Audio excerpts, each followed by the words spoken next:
Welcome, wherever you are, to the Old Trafford Theatre, through whose stage door he has entered. The romance of the Ronaldo reunion captivates the place. Manchester United prepare once more to unveil, to unleash the 21st century sporting phenomenon. Tujuan pembelajaran. Yang pertama, mengetahui relevansi teknologi informasi dan beberapa media penyimpan data elektronik. Yang kedua, mengetahui pengertian beberapa media penyimpanan data elektronik. Yang ketiga, mengetahui beberapa hardware media penyimpanan data elektronik. Yang keempat, mengetahui manfaat media penyimpanan data elektronik. Yang kelima, mengetahui aplikasi media penyimpanan data elektronik dalam bisnis.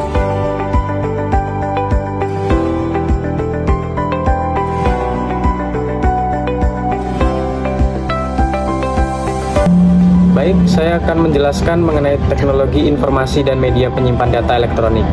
Jadi, teknologi informasi adalah bidang yang berkaitan dengan pengelolaan, pengiriman, dan penyimpanan informasi menggunakan komputer dan perangkat elektronik. Jadi, media penyimpanan data elektronik adalah perangkat yang digunakan untuk menyimpan data dalam bentuk digital seperti hard disk, flash disk, dan CD-ROM.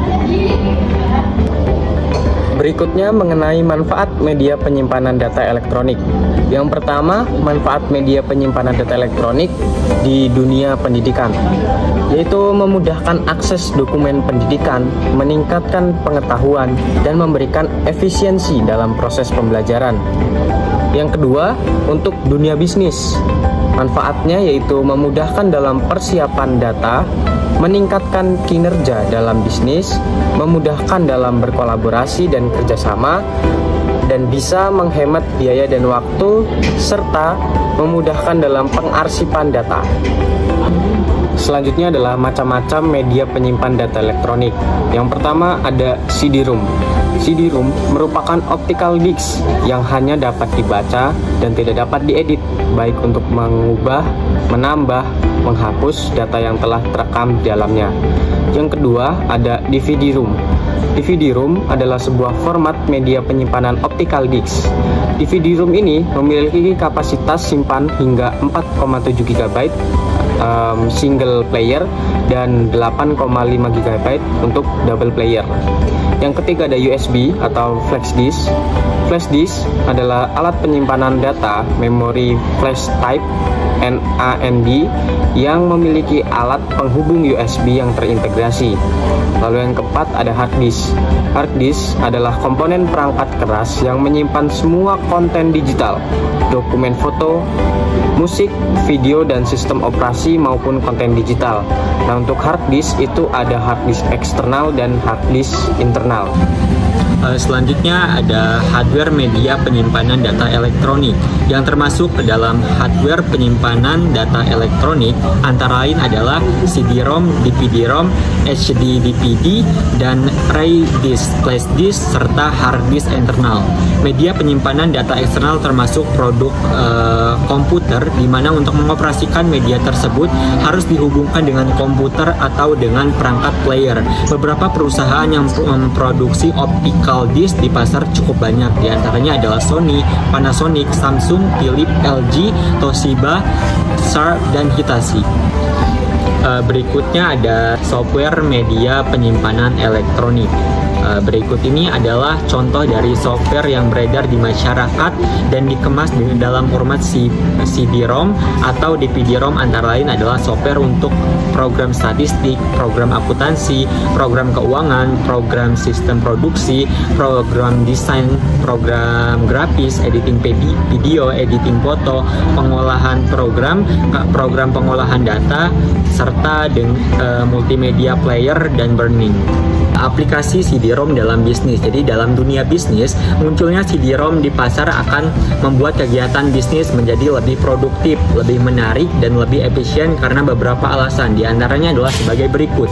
Yang pertama, kemampuan CD-ROM dalam menyimpan informasi dalam jumlah besar. Yang kedua, tingkat fleksibilitas CD-ROM dapat mendapatkan informasi. Yang ketiga, CD-ROM secara ekonomis lebih murah daripada floppy disk. Yang keempat, dengan menggunakan multimedia, CD-ROM telah memainkan peran yang yang penting dalam proyek-proyek pelatihan atau training.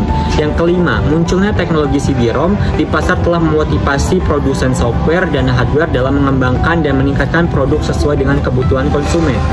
Dan yang terakhir adalah dengan menggunakan multimedia, training dalam format CD-ROM akan lebih mudah, lebih murah, dan lebih fleksibel dalam penyesuaian waktunya. Selanjutnya ada CD-ROM Based Training Program.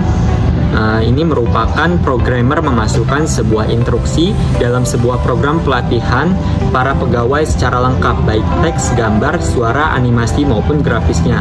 Program ini hanya dalam sebuah CD-ROM yang disebut sebagai CD-ROM Based Training Program. Dengan CD-ROM inilah seorang instruksi atau pelatih dalam suatu organisasi mampu berkomunikasi dengan pihak lain secara lebih efektif dan efisien.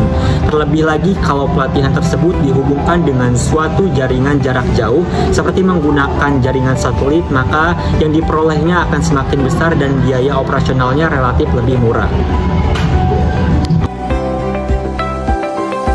Pelajaran. Setelah mempelajari bab ini, pembaca diharapkan dapat menjelaskan sekilas sejarah internet, menjelaskan pengertian internet, mengidentifikasi fasilitas apa saja yang ada di internet, menjelaskan bagaimana mesin pencari bekerja, menjelaskan dampak internet terhadap penggunanya, mengidentifikasi inovasi teknologi komunikasi lainnya, menjelaskan tantangan dalam era informasi, dan menjelaskan berbagai situs jejaring sosial. Nah, selanjutnya yaitu sejarah dari internet.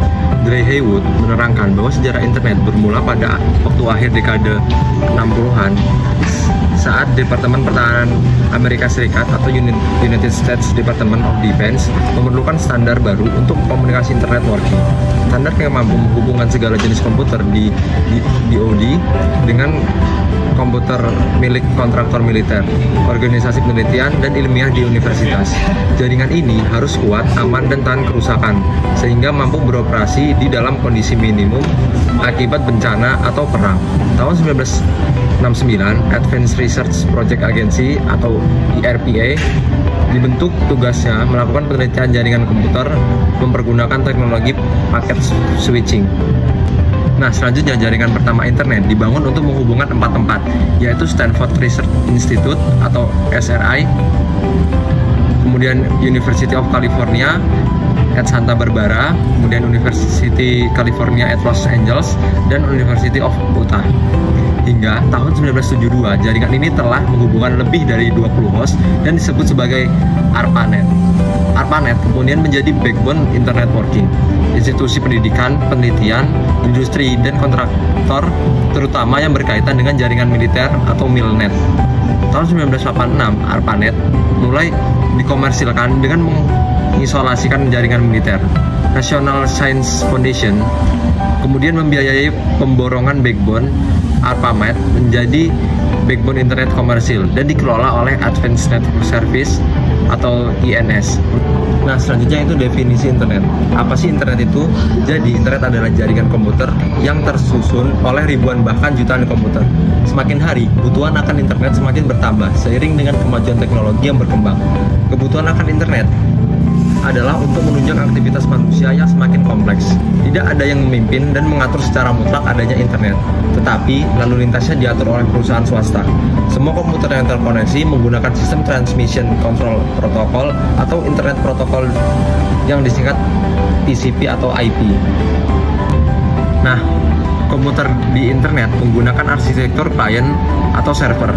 Jadi, server yang letaknya terpisah dari klien menyediakan layanan untuk pengguna atau user yang berada di komputer klien. User internet mempunyai akses ke banyak servis yang disediakan oleh internet, antara lain surat elektronik atau email, transfer file, sumber informasi yang tidak terbatas, keanggotaan kelompok tertentu, kolaborasi interaktif, multimedia, berita real time, dan belanja. Terdapat 6 fasilitas internet. Yang pertama World Wide Web, email, telnet, file transfer protocol, mailing list, dan internet relay chat. World Wide Web atau disingkat WWW merupakan sistem server internet yang mendukung aplikasi hypertext untuk mengakses beberapa protokol internet antarmuka. Hampir semua protokol yang ada di internet dapat diakses melalui web, termasuk email, file transfer protocol, telnet, dan Usenet.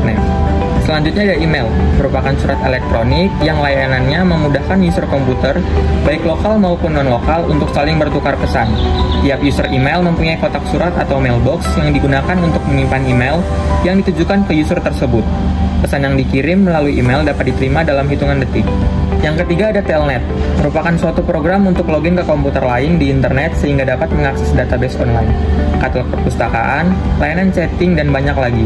Untuk telnet ke komputer lain, perlu diketahui bahwa alamat komputer tersebut berupa kata, misal mail.uns.ac.id, atau berupa angka, misal 202.158.48.243.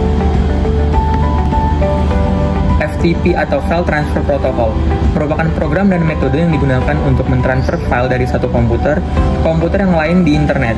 Situs FTP berisi buku, artikel software, game, gambar, dan semua file yang ada di komputer dapat ditransfer melalui FTP. Komputer terhubung langsung dengan internet dengan kabel Ethernet, dapat menggunakan software FTP seperti WS_FTP, Qt FTP atau Windows Commander untuk Windows untuk lebih memudahkan pertransferan file. Selanjutnya ada mailing list, merupakan kumpulan nama dan alamat yang digunakan oleh individu atau organisasi untuk mengirimkan materi ke beberapa penerima. Istilah ini sering diperluas untuk mencakup orang-orang yang berlangganan daftar tersebut, sehingga kelompok pelanggan disebut daftar email atau daftar. Dalam konteks internet, mailing list merupakan alat untuk mengirimkan pesan elektronik ke sejumlah besar penerima secara efisien dan efektif. Yang terakhir ada IRC atau Internet Relay Chat, merupakan sistem chat teks basah untuk komunikasi berinstan. IRC dirancang untuk komunikasi grup dalam forum diskusi yang disebut channel, tetapi juga memungkinkan komunikasi satu-satu melalui pesan pribadi, chat, dan pengangkutan data. IRC memungkinkan pengguna untuk berkomunikasi dan berbagi file secara langsung dan efisien. Model yang digunakan oleh IRC adalah client server, yang berarti keduanya perlu ada untuk digunakannya. Search engine merupakan sebuah sistem perangkat lunak yang mencari halaman web yang sesuai dengan pencarian web secara sistematis untuk informasi tertentu. Hasil pencarian umumnya disajikan dalam baris hasil yang sering disebut sebagai halaman hasil mesin pencari atau SERP. Informasi tersebut dapat berupa campuran tautan ke halaman web, gambar, video infografis, artikel, dan jenis file lainnya. Beberapa mesin pencari menambang data yang tersedia dalam basis data atau direktori terbuka. Berbeda dengan direktori web dan situs bookmark sosial yang dikelola oleh editor manusia, mesin pencari mempertahankan informasi real-time dengan menjalankan algoritma pada web crawler. Contohnya itu Google, Yahoo, MSN atau Microsoft Network, AOL atau America Online, Alta Vista, Metacrawler, DocPills, Sawi Search Power, Search, Metabook, Cyber 4011, BitSearch, and AllSearch. VoIP merupakan teknologi yang memungkinkan pengguna untuk melakukan panggilan suara melalui jaringan internet. Kelebihannya, biaya lebih rendah untuk sambungan langsung jarak jauh. Selanjutnya menggunakan bandwidth yang lebih kecil daripada telepon biasa. Yang ketiga, dapat digabung dengan jaringan telepon lokal yang sudah ada. Yang terakhir, menggunakan infrastruktur jaringan data yang sudah ada untuk suara. Untuk kelemahannya sendiri, yang pertama, kualitas suara tidak sejernih dengan jaringan PSTN. Yang kedua, ada jeda dalam berkomunikasi. Yang ketiga, regulasinya terbatas. Yang keempat, berpotensi menyebabkan jaringan terhambat atau stuck. Contohnya itu seperti Skype, WhatsApp, Telegram, Signal, Line, Facebook Messenger, FaceTime, Google Meet, dan lain sebagainya. Nah, selanjutnya itu dampak internet. Internet memiliki dampak yang sangat signifikan pada kehidupan manusia, baik dalam aspek positif maupun negatif. Oleh karena itu, penggunaan internet perlu dilakukan dengan bijak dalam menggunakannya dan memperhatikan aspek keamanan dan privasi dalam berinternet. Nah, internet itu memiliki manfaat seperti sebagai media promosi atas produk dan jasa yang dihasilkan dengan biaya yang relatif murah dan daya jangkauannya yang luas atau global. Selanjutnya, internet sebagai media transaksi secara online atau e-commerce. Dan yang terakhir, internet mampu mempermudah sistem pembayaran transaksi dalam berbelanja online. Namun, internet juga memiliki beberapa kekhawatiran. Yang pertama yaitu menyebarkannya berbagai paham ideologi atau pandangan yang tidak sesuai dengan paham atau ideologi yang dianut oleh suatu negara lewat internet. Kemudian, pengguna di bawah umur dapat dengan mudah membuka atau mengakses situs web yang tidak layak diakses oleh mereka. Kemudian, hacker dapat mengacak-acak website atau lembaga lain yang berakibat fatal seperti rusaknya sistem operasi dan berdampak pada rusaknya seluruh sistem. Nah, selanjutnya ada tantangan teknologi internet di masa depan. Jadi tantangan teknologi di masa depan itu mencakup peningkatan keamanan data pribadi, perlindungan terhadap serangan cyber, dan pengelolaan ketimpangan digital antara mereka yang mahir dan memiliki akses teknologi dengan mereka yang tidak. Selain itu, perubahan signifikan dalam lapangan pekerjaan yang digantikan oleh mesin, dampak lingkungan dari limbah elektronik, dan pencurian data pribadi juga menjadi tantangan yang perlu diatasi untuk menghadapi tantangan ini. Dan diperlukan upaya untuk membangun lingkungan sosial media yang baik, mempraktikkan sikap toleransi, dan saling menghargai. Selanjutnya ada situs dunia, platform atau website yang dapat diakses secara global melalui internet. Mereka mencakup berbagai jenis, mulai dari situs berita dan hiburan hingga platform e-commerce, jaring sosial, forum, layanan, dan streaming. Nah, itu semua memungkinkan pengguna dari berbagai belahan dunia untuk terhubung, berbagai informasi, membeli barang, atau terlibat dalam aktivitas online lainnya. Ada beberapa contoh dari situs dunia. Yang pertama, situs berita seperti CNN, kemudian situs jejaring sosial seperti Facebook, situs e-commerce seperti Amazon, situs pendidikan seperti Coursera, situs hiburan seperti YouTube, dan lain sebagainya. Pengertian surat elektronik. Surat elektronik atau electronic mail adalah surat yang disampaikan oleh seseorang pada pihak lain dengan menggunakan media elektronik, seperti melalui internet.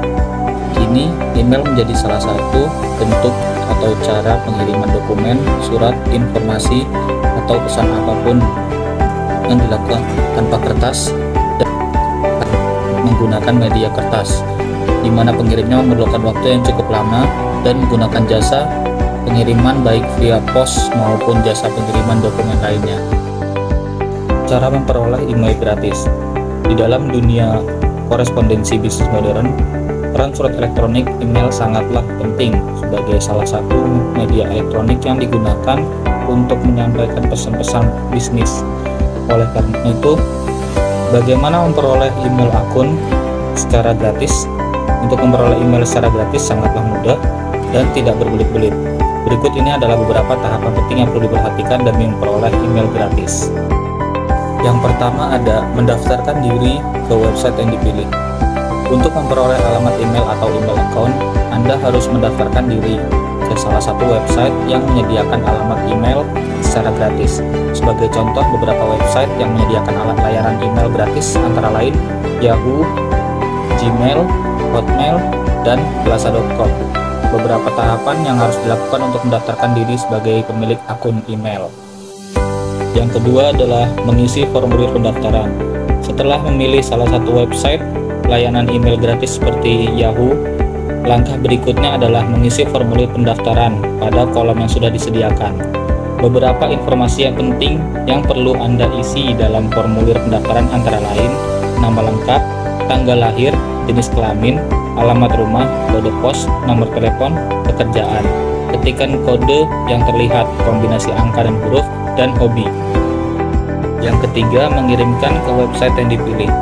Apabila formulir pendaftaran telah terisi secara lengkap, langkah berikutnya adalah mengirimkan ke alamat website yang Anda pilih dengan cara menekan tombol "Buat akun saya" atau "I accept create my account" yang ada pada bagian bawah form pendaftaran tersebut. Langkah berikutnya, ketikkan alamat email atau akun email yang berfungsi sebagai ID Yahoo dan kata sandi atau password yang Anda miliki pada kotak kosong yang tersedia. Apabila sudah terisi dengan benar, klik sign in.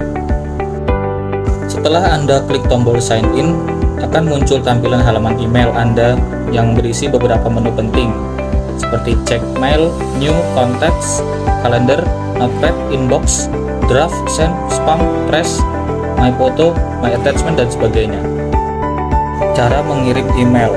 Apabila sudah mempunyai alamat email, Anda dapat mengirimkan data apa saja, baik yang berupa file format teks, doc, docs, PDF, PPT, RTF, atau XLS, suara, WAV, MIT, ataupun MP3, gambar, JPG, BMP, video, AVI, MP4, MTV, DAT, 3GP, FLV, dan sebagainya. Beberapa tahapan penting yang perlu diperhatikan ketika Anda ingin mengirimkan sebuah email antara lain.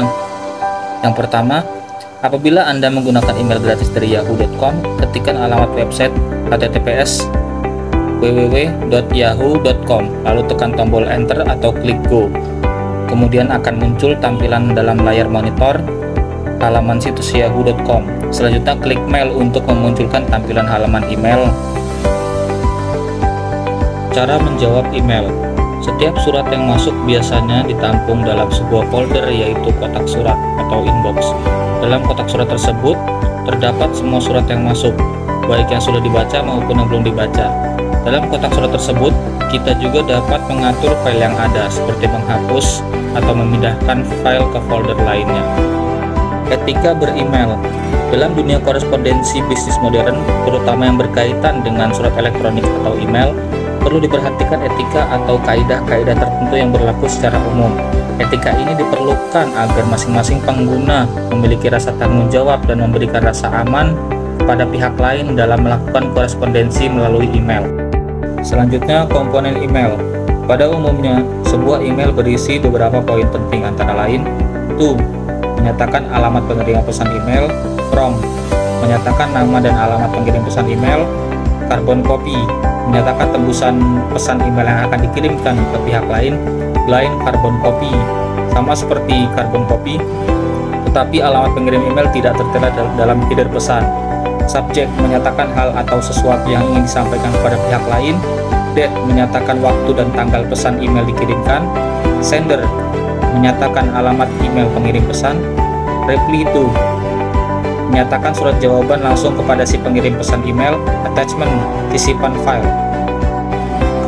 Fungsi email.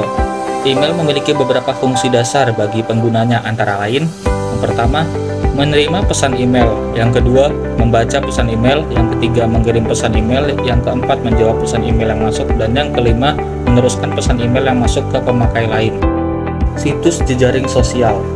Kehadiran situs jejaring sosial akhir-akhir ini cukup menarik perhatian penggunanya.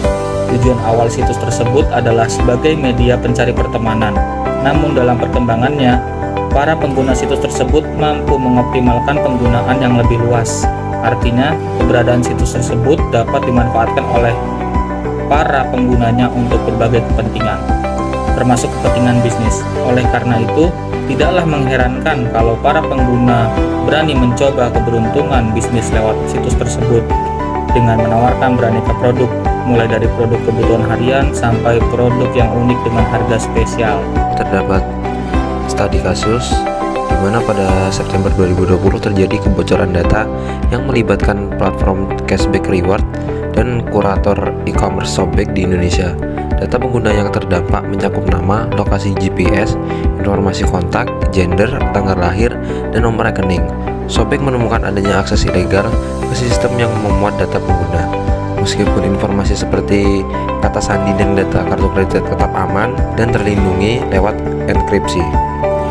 Nah, solusi yang dapat diambil yaitu pihak Shopback mengambil beberapa langkah untuk mengatasi kasus tersebut. Mereka menganjurkan pengguna untuk mengganti kata sandi dan membedakan kata sandi baru dengan aplikasi lainnya demi keamanan akun. Meskipun informasi penting pengguna seperti kata sandi masih tetap aman dan terlindungi lewat enkripsi, Shopback tetap menganjurkan pengguna untuk mengganti kata sandi sebagai langkah pencegahan tambahan. Kemudian terdapat studi case lagi, yaitu serangan cyber terhadap Equifax pada tahun 2017 di Amerika Serikat. Equifax, sebuah perusahaan kredit besar, mengalami pelanggaran keamanan yang mengakibatkan data pribadi lebih dari 147 juta orang terpapar. Serangan ini terjadi karena kelalaian dalam pemeliharaan perangkat lunak yang rentan terhadap eksploitasi. Para penyerang berhasil memanfaatkan kerentanan perangkat lunak Apache Struts yang tidak diperbarui dengan cepat oleh Equifax. Serangan ini menyoroti pentingnya pembaruan sistem keamanan dan perhatian terhadap kerentanan yang dapat dimanfaatkan oleh pihak jahat di lingkungan digital. Untuk solusi terhadap masalah yang dialami oleh Equifax mengambil beberapa langkah. Perusahaan Equifax memberikan pemantauan kredit gratis dan perlindungan terhadap pencurian identitas kepada semua konsumen di Amerika Serikat. Mereka juga meningkatkan langkah-langkah keamanan dengan berinvestasi dalam teknologi dan keamanan, meningkatkan sistem IT dan keamanan, serta merekrut kepala petugas keamanan untuk mengawasi pendekatan keseluruhan perusahaan terhadap keamanan informasi. Nah, selain itu, perusahaan ini berupaya untuk mendapatkan kepercayaan publik kembali dengan memberikan komunikasi yang jelas dan tepat waktu tentang pelanggaran dan respon perusahaan. Equifax juga menghadapi konsekuensi hukum dan regulasi, termasuk penyelesaian dengan Federal Trade Commission, Badan Perlindungan Konsumen Keuangan, dan Jaksa Agung Negara bagian, serta setuju untuk membayar setidaknya $575 juta dan potensial hingga $700 juta untuk menyelesaikannya penyelidikan dan gugatan terkait pelanggaran tersebut. Selanjutnya terdapat kesimpulan mengenai 3 materi yang telah kelompok kami presentasikan. Materi teknologi penyimpanan data elektronik dalam komunikasi bisnis, konsep dasar internet, dan surat elektronik dan media sosial membahas tentang bagaimana teknologi informasi telah mempengaruhi cara bisnis berkomunikasi dan menyimpan data. Internet memungkinkan bisnis untuk terhubung dengan pelanggan dan mitra bisnis di seluruh dunia, sementara surat elektronik dan media sosial memungkinkan bisnis untuk mengkomunikasi dengan cepat dan efisien. Namun, teknologi ini juga membawa risiko keamanan data yang harus diatasi oleh bisnis. Oleh karena itu, penting bagi bisnis untuk memahami teknologi ini dan menggunakannya dengan bijak untuk memperkuat komunikasi bisnis dan menjaga keamanan data.